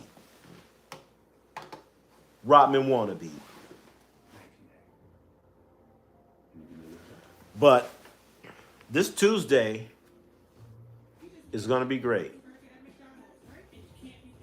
See what Danny, Laker Nation in the house. The professor wants us to talk about official store, how fans come out and buy the merchandise at crypto and how much they spend. And that's what it's like buying those. Okay. Talking about the legitimate license stuff. I get it. Oh, wow. Yeah. How they buy it. Those fans usually buy it when they win it. When they win it, they buy it. And it's very expensive. And to me, that's like when fans go inside the stadium and they buy that merchandise, it's more emotional spending. If they win, oh, I want to buy this, I want to buy that, I want to buy this. And then they don't sell, it's very emotional. On the spot type buying. That's just my opinion. But yeah, buying the license merchandise, that helps the league and all that other stuff. And the funny thing about at the crypto, well, not now, but before, I saw them one time, I want to say it was Thanksgiving. It was around Thanksgiving. It was the Friday after Thanksgiving a couple years ago. The Clippers played early, and then the Lakers played in the afternoon. And I went to both games because I was like, I want to see both teams play. And I thought it was funny how when I went to this team store, they had Clipper merchandise, right? So the early game, we saw the Clippers play, and then they cleared the stadium out, and they had the Clippers merchandise in there. And then we had dinner, hung around. There was Kevin Johnson has a place right there. I can't remember the name of it. Had drinks, sit there. Next thing you know, the Lakers are playing. So boom, they cleared out the whole store and had Laker merchandise. I'm like, this store had Clipper gear in it earlier, and now it has Laker gear in it. That kind of tripped me out. Like, damn, that was a quick turnaround. How do you do that? Just get it out, put this in. And of course they changed the court. They do all this stuff. So that was fun. That was kind of funny to me how when the Clippers were playing at the Staples Center and how they would clear the stadium out. Clear the stadium out, clear all the merchandise out, change the court. They would like put the banners up. Oh no, they would uncover the banners because the banners were covered for the Clippers, but then they would, now they're showing the Lakers banners, and then the whole vibe was different because during the Clippers game, when you're sitting there, the lights are on and you can see, other people in the arena. But then during the Lakers game, they turn the lights down. They kind of dim the lights down for everybody in the arena. So that's like something like just like totally different. If you ever, well, you can't do it now, but at the time, I went to a Clipper game in the daytime and a Laker game in the evening. And there was a major price difference because the money that I spent to go to the Clipper game, I was able to get into a suite. Able to get in a suite, get a couple people. You can get your suite at a Clipper game back then. But then that same money that you spent for that suite, it ain't getting you shit for no Laker game. So I was way up there. So you go from the suite, you go from the in-house to the outhouse that quick, going to a Laker game and a Clipper game. But it was interesting how they switched the stores, the team stores that quick. Very interesting. So we got the Cleveland trying to put that beat down on Memphis. They're looking good. But the game of the year is going to be Tuesday night. Must see TV. Lakers. Mavericks. See, Ja Morant, when you make him go to the right a little bit, he's going to miss. Make Ja Morant go to the right a little bit, he's going to miss. Ja Morant loves to go to his left. Loves to do everything going to his left. But that guy, Ty Jerome, he was on the G League for the Warriors. Now he's out here killing it. Ty Jerome. I think you better call Jerome. Wow. If you're a Laker fan, Warrior fan, you need Memphis to go down. Need them to go down. A lot of great action. Great action in the NBA. Let's see what else we got. Pelicans win. So the Pelicans beat the Spurs. Nobody gives a damn about that. That's not going to affect anything in the standings. But another great game, it was the Pistons. Pistons beat the Hawks 148 to 143. That has to be the game of the day. Orlando beat the Washington Wizards by 30. Milwaukee won. As we know, Cleveland's winning. That's probably the last game of the evening. Oh, we still have OKC against Minnesota. Wow. That's the last game of the evening. OKC against Minnesota. OKC against Minnesota. We're going to see what that Ant-Man's all about. Is he about that business? Is the Ant-Man about that? I don't know. OKC with a healthy Chet Holmgren. People were talking about Victor Wembanyama. I'm like, well, shit, you need to look at Chet Holmgren. He's doing about what Victor Wembanyama does. And I think it's going to be interesting when the Olympics come. And in L.A., that's if the other countries don't boycott. That's a whole nother subject. But anyway, that's going to be interesting. So we still have the Thunder against the T-Wolves. Earlier, Celtics beat the Knicks 118 to 105.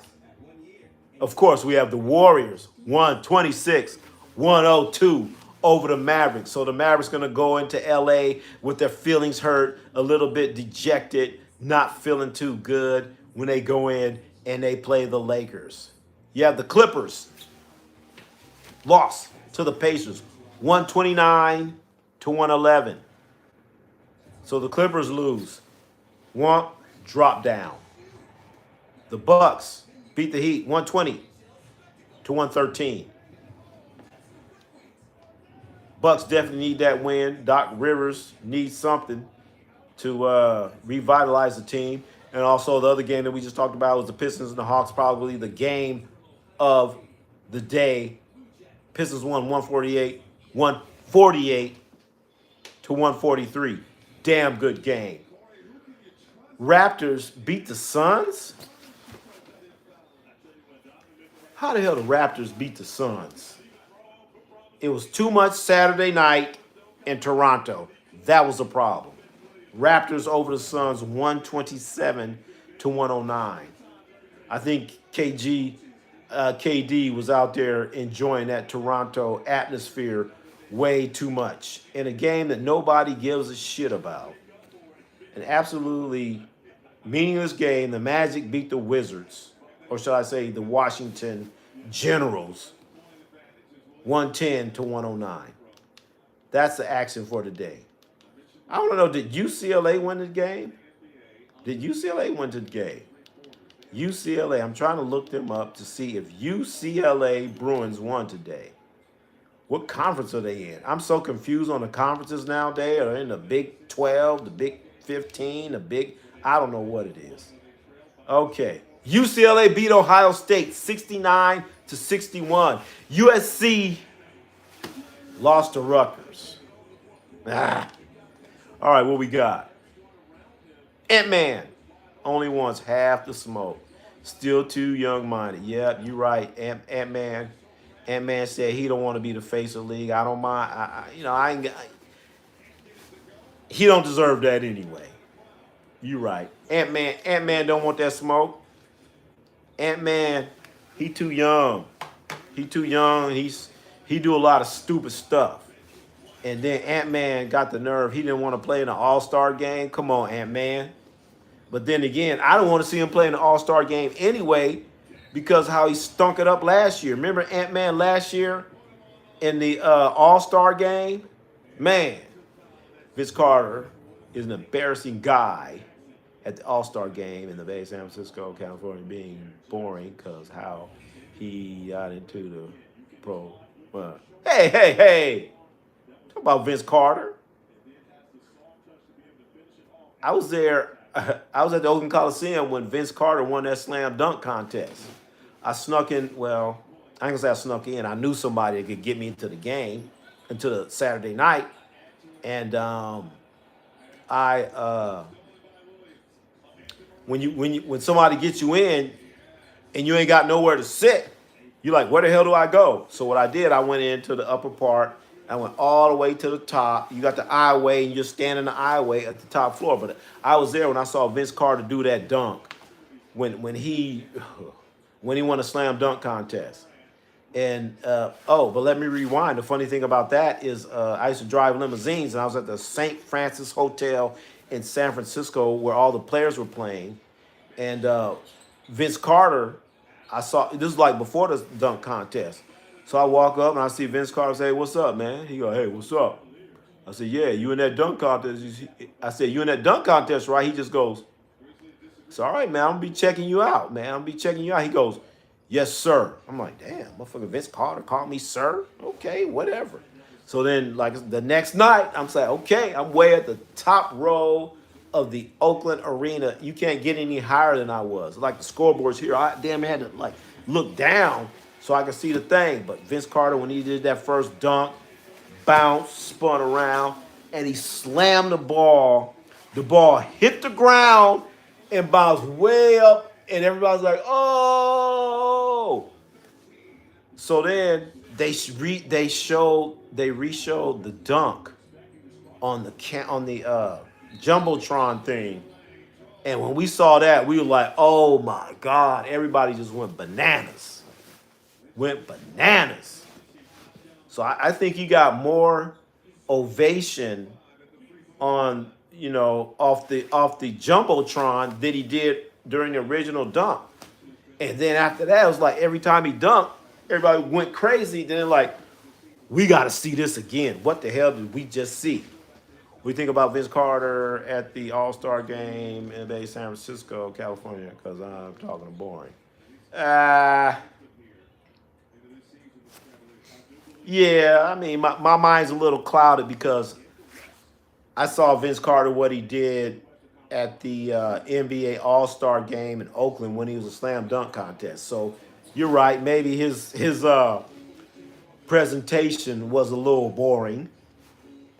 But I just remember seeing him at the hotel at the St. Francis Hotel, and he said, "Yes, sir." I'm like, "Oh," like I said, he called me sir. I'm like, "Okay." And then when he went out there and did that first dunk, went crazy. And then he did that dunk where he put his arm in the rim. And when he did that, everybody sitting there looking at each other like, what did we just see? What the hell just happened? We didn't know what we just saw. And then they showed it on the Jumbotron, and everybody went fucking crazy. Went crazy. Okay, well, his presentation, okay. Can't argue that. Can't argue that. But 25 years ago, Vince Carter during that slam dunk contest. Whew. And I remember that NBA All-Star weekend, it was raining the whole time. It was like raining the whole damn weekend. And as I said, I was driving a limousine at the time. And I picked up Ricky Henderson and took his family to a restaurant. Ricky Henderson, a baseball player, played for the Oakland A's at the time, a Hall of Famer, all that stuff. I did another video talking about that whole experience about that when Ricky Henderson passed away. But yeah, that was that same weekend. It was the NBA All-Star game. Whoa! Anyway, it had Ricky Henderson that way. MJ Cubs, MJ the king of slam dunk. Let's go, MJ. I'm not going to argue with that.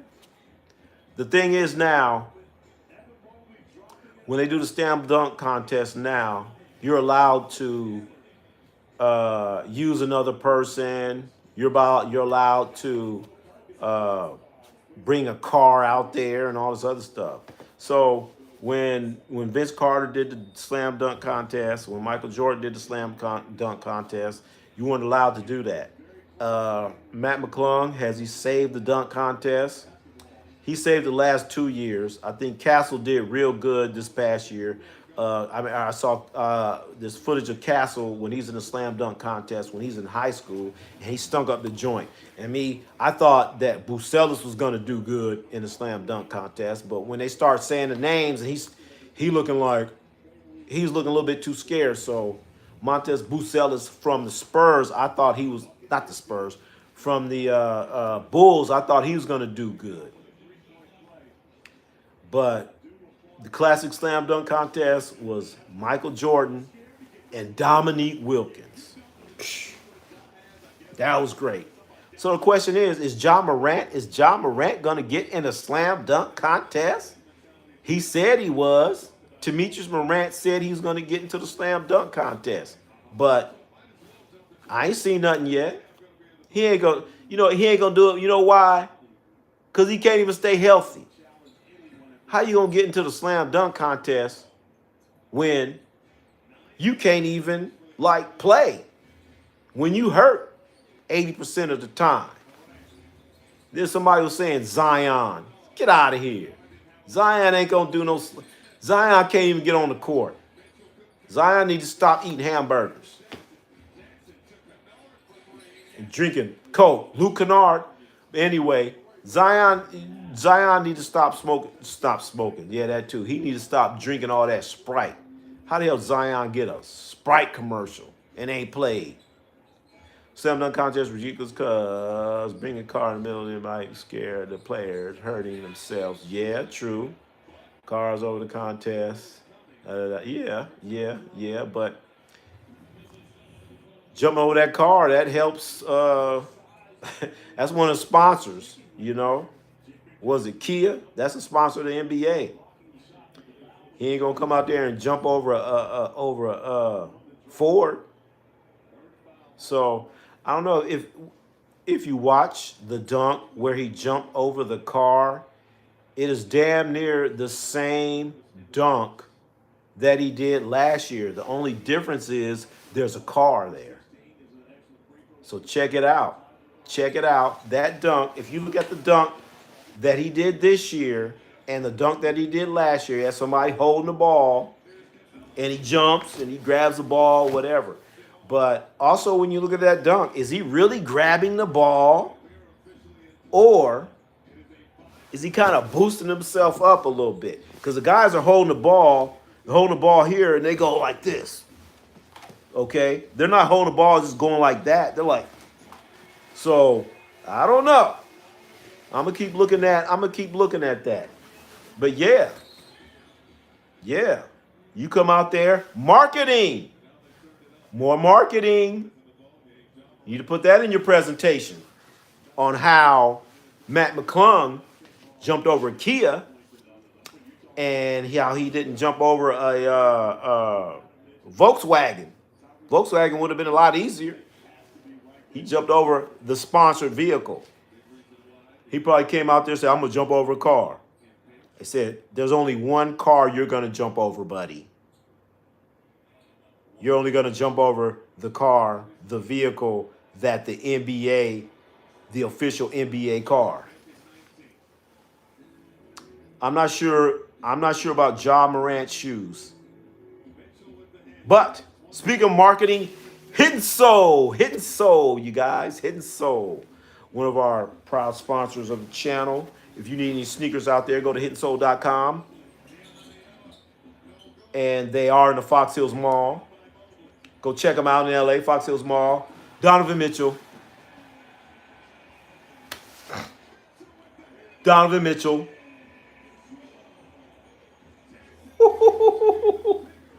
Woo! This is a 6-point game. Donovan Mitchell.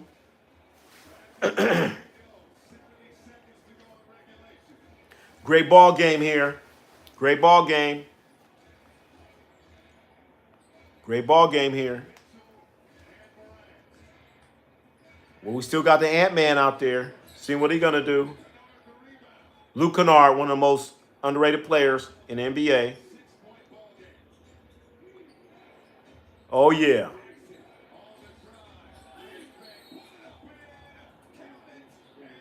We got a ball game, you guys. If you're a Laker fan, you do not want to see Memphis win. You're a Warrior fan, you do not want to see Memphis win. Interesting ball game. Also in the second game, you want to see Minnesota go down. Ant-Man ain't ready for prime time. Is Ant-Man ready for prime time? I don't think so. Oh, boy. This game has gotten too good. Cleveland, Memphis. This very important ball game. Very. If you're a Laker fan, we're going to see. Wow.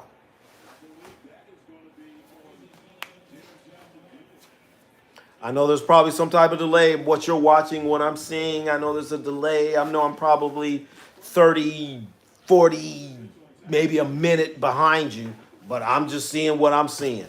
I'm still seeing Ja Morant shoes. I'm still looking at them shoes, them polka dot shoes. I got to check them out. You might be able to get those at hiddensoul.com if you like those shoes. You like those Ja Morant shoes. You might be able to get them at hiddensoul.com. They also have stores in Fox Hills Mall, another place in Las Vegas. Don't forget, Hidden Soul. That's right, Danny. I got to take care of my sponsors, too.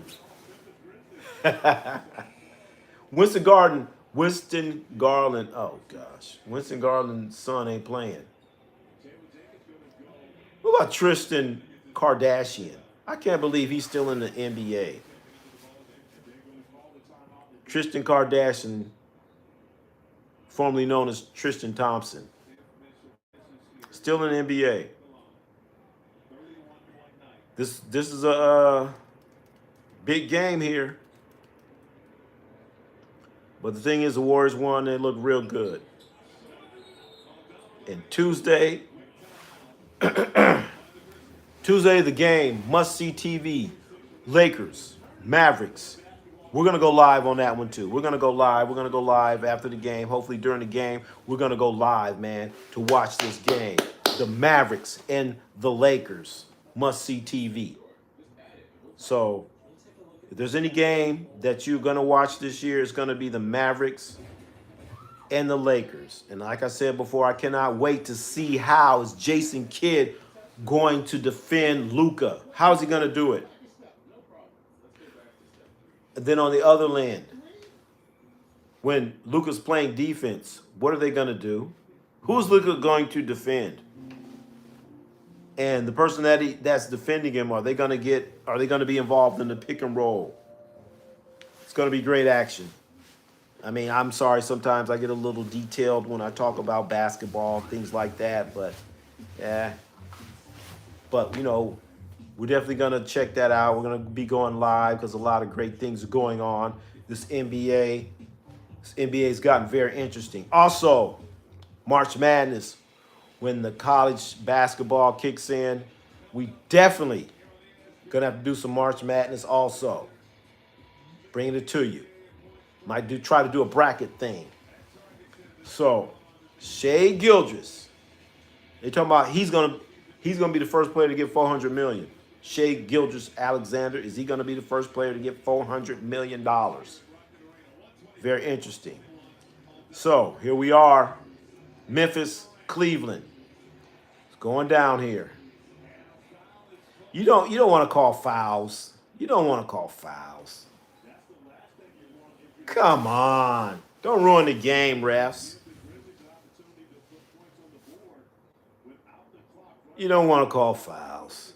You don't want guys flopping when the game is ending. That's the last thing that you want. We all hate that. Great ball game, though. Great ball game.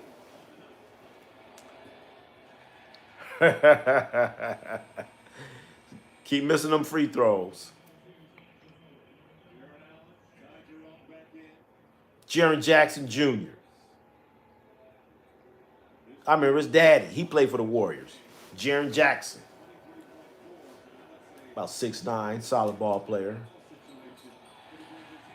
Wow. Wow. Cleveland's looking pretty good right now. Cavaliers are looking pretty good right now. We're going to go to the end of this game. And then that will probably be the end of the broadcast. Want to see this game secure. We want to know that Cleveland beat Memphis. We got to know that for sure. I'll be able to go to sleep. If you're a Warrior fan, you'll be able to go to sleep a little bit better. If you're a Laker fan, you'll be able to go to sleep a little bit better. But then you're going to be hoping Minnesota loses. I'm pretty sure that Oklahoma's going to handle that. The Thunder are going to handle the Minnesota Timberwolves. Because Ant-Man ain't ready for prime time. Here we go.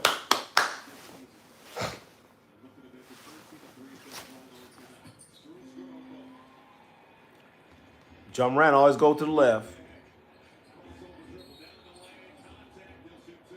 But Morant can't score going to the right. I think the league is starting to finally watch John Morant on how he loves going to the left. A lot of teams are making him go to his right now. He's right-handed, but he loves going to his left. A majority of his scoring is done with his left hand. If you look at John Morant's shot chart, most of his points come from the left side of the court. So next time you're watching John Morant, watch him. He's always trying to go to his left. But a lot of teams are making him go to his right. Very interesting. Strange guy. Demetrius Morant. That's his real name, Demetrius. It's a great ball game here. Great ball game. Okay. We need the Cavaliers to secure this win.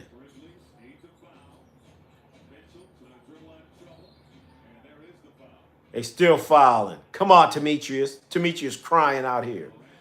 Look at John Morant's shoes. What? Are those like leopard spot shoes that John Morant is wearing? What is that? I don't know. I've never seen any shoes like that before. Speaking of shoes, HiddenSoul.com, one of our proud sponsors. Hidden Soul, baby. Yes, ball game's just about over. Just about over here. And really want to thank everyone for coming out here, watching the stream here. We got a lot of stuff going on. We're trying to step up our game, doing all kinds of different stuff. We're gonna do our barbecue review. We were out there doing barbecue reviews before. We're gonna get back into that. I think this ball game's over. I think this ball game is over. Cleveland Cavaliers are gonna knock down the Memphis Grizzlies. They're taking them out. They're done. They done. They cooked. So we're showing, let's see. Cleveland is 46-10. 46-10. You're not catching them. The Knicks. Indiana is breathing down. Oh, wow. Milwaukee, Indiana. So if you're the New York Knicks, do you want that 3 spot? Do you want that 3 spot knowing later on you're going to have to play the Celtics? Or do you want that 4 spot and take on Cleveland? What are you going to do, New York Knicks? The Knicks do not want any parts of Boston. Don't be surprised if the New York Knicks end up in that 4 spot. 4 or 5 spot. That's where the Knicks want to be. They do not want to play Boston. Knicks have a better chance against Cleveland. Maybe. But they do not want to play Boston. Anyway, it's been a great day in the NBA. Last 24 hours. Lakers win. Warriors win. Memphis loses. Make sure we want to watch this thing all the way out here. Like I said, I probably have a little delay here. Not a little bit delay. I got a lot of delay here. Ball game's over. Memphis wins. I'm sorry, Memphis loses. Cleveland wins. They're done. Done. Demetrius Morant loses. But the game of games is going to be Tuesday. The game of games is going to be Tuesday. Tuesday. Lakers and the Mavericks. Are the Mavericks going to be fired up, playing out of their minds? Is Luka going to be trying too hard, or is Luka going to be focused and lighten them up? Wow. OKC, Minnesota. Well, we've been on here for quite a while. I want to thank everyone for watching the stream, for checking us out. And if you're a new subscriber, thank you for that. Danny's Lakers Nation in the house. And Peter. Welcome, Peter. Great ball games. Anyway, we're about to get out of the house right here. We've been on a lot longer than I thought. We've been on for about 2 hours now. Wow. 2 hours. I had no idea I was going to be on for 2 hours. I just thought I was going to come in real quick, but ended up being in here for 2 hours. So anyway, thank you everyone for coming out, checking out the stream, for your comments and everything. And we're going to be coming back. We definitely have to come back for the Mavericks-Lakers game. You're going to have the Mavericks and the Lakers and the Warriors and the Hornets. Who do you think the world's going to watch? Who do you think Who wants to watch the Hornets? LaMelo ain't gonna play. So who knows what LaMelo's gonna do? But the Mavericks and the Lakers, that is gonna be the game of the year. I want to watch the coaching on this game. I want to see what Jason Kidd is gonna do. I want to see. It's gonna be interesting. How's Jason going to? What is Jason Kidd gonna do with Luka on the offensive side of the ball and on the defensive side of the ball? Great. And also, JJ. This is a big time game for JJ. So everyone, thank you for coming out.